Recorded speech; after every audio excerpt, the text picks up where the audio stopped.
That's a tradition, that God is glorified when you're sick. Well now, if you'll just think about it a minute, it would be very difficult for God to be glorified through you when you're sick. It is nonsense to say that sickness and disease works for good. It's a slander to talk evil about God. When He is totally good, to say that it's God's will for you to be sick, or He's the one that made you sick, that is pitiful. Or He's doing that to teach you something. You don't hear those things as much as you used to, I don't guess. I mean, I don't know. I don't go where you could hear them, so I don't know. They're still out there, I imagine. But if it was true that you learned through pain and suffering, we could just knock every little kid in the head before he went to school every morning and see how he did that day. He'd come dragging in, his eyes rolling around, and, well, tell me what you learned today. I didn't learn anything. My head just hurt me all day long. That's about how stupid that is. So that God puts, here's the doctrine that people get hung up on. God gets glory from sickness and disease. Now that just sounds so ridiculous to me now. I've heard the truth for so long. Because He maketh intercession for the saints according to the will of God, and we know that all things work together for good to them that love God and to them who are called according to His purpose. So traditional doctrine takes that, verse 28, doesn't look what's around it or what's behind it, and they say, well, you know, all things work together for good. Here you've just had a car wreck, your leg's broken, your head's all bandaged up, and somebody comes in with the comforting words, you know all things work together for those that love God. And you say, uh-huh. Yeah, that's right. I should have thought of that. Does that make any sense at all? No. It is not Bible that God gets glory from your sickness and disease. And one of them is a gentleman named Garwin Dobbins, and he's here. Would you all welcome Garwin right here? Garwin Dobbins. Garwin, we love you. And this season wouldn't be appropriate for us to tell of the goodness of the Lord if you weren't here helping us. Garwin, I want you to talk right in, Mike. Tell us, let me see if I can get this disease right, because it's big, long, a lot of vowels and consonants. Myositis, oesophagus, yes, progressiva. Right. Did I get all that right? You got it. There's only how many people in the world ever had this? As of right now, there's supposed to be 350 known cases. All right. Tell us what this disease actually does, just in a short amount of time, what it does to the person. It makes your muscle turn to bone, and when it starts, it feels like two different people is twisting the inner core of your bone and putting it over an open flame.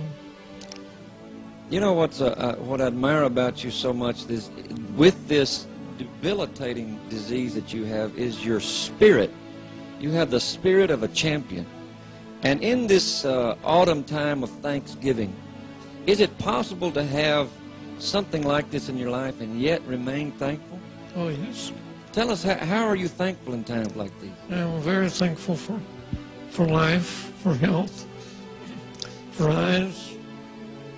When I see that there's people that's worse off than myself, there's people that don't have legs, don't have ears, don't have a healthy mind, or cannot have a sense of smell.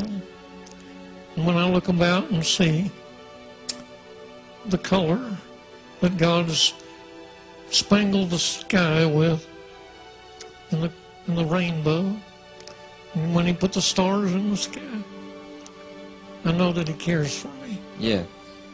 Now you sing a song that we're going to do right now. If the Lord doesn't choose to heal you on this earth, there will be a time shortly when you will be healed.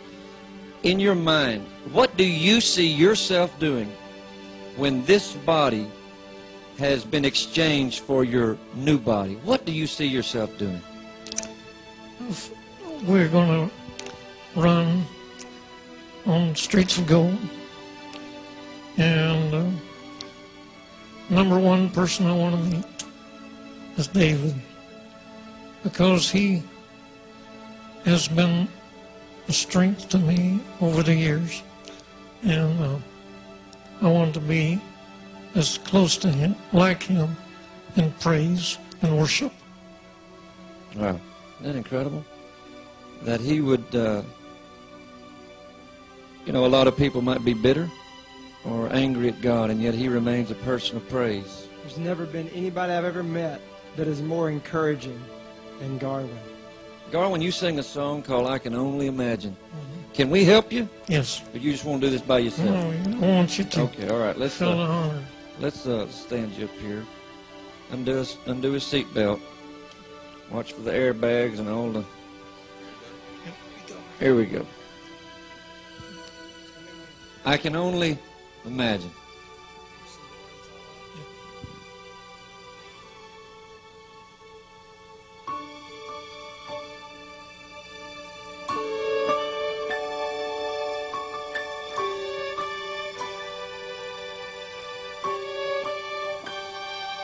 I can only imagine when that day comes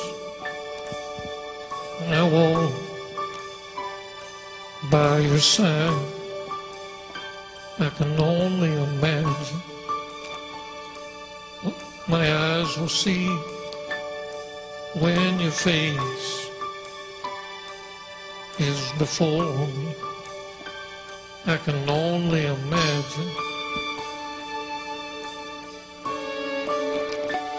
I can only imagine.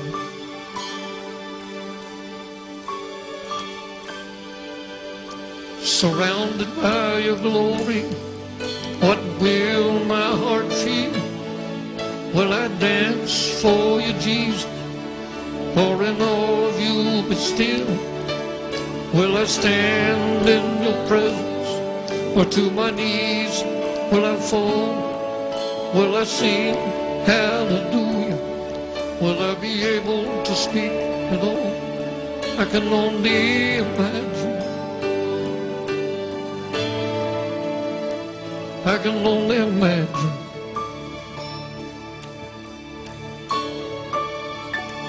I can only imagine when that day comes, when I find myself standing in the sun. I can only imagine when all I will do is forever worship. I can only imagine.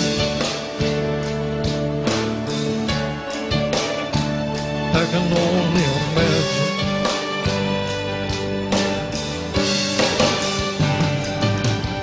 Surrounded by your glory, what will my heart feel? Will I dance for you, Jesus, or in awe of you be still? Will I stand in your presence, or to my knees will I fall? Will I sing hallelujah? Will I be able to speak at all? And only imagine this. I can only imagine.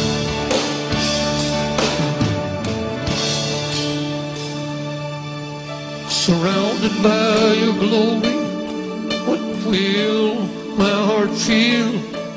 Will I dance for you, Jesus, or in awe of you be still? Will I stand in your presence, or to my knees will I fall? Will I sing hallelujah? Will I be able to speak at all? I can only imagine. Oh yes, I can only imagine. I can only imagine. Oh yes, I can only imagine. God of Israel. It is Bible that God gets glory from your sickness and disease? Healing should never be separate from salvation.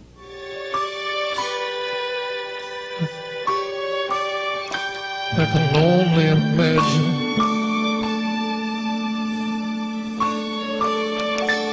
I can only imagine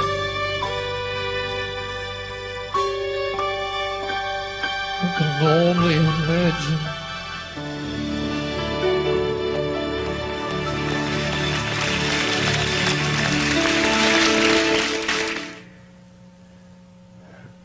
Garwin no longer has to imagine. He's gone on to be with the Lord.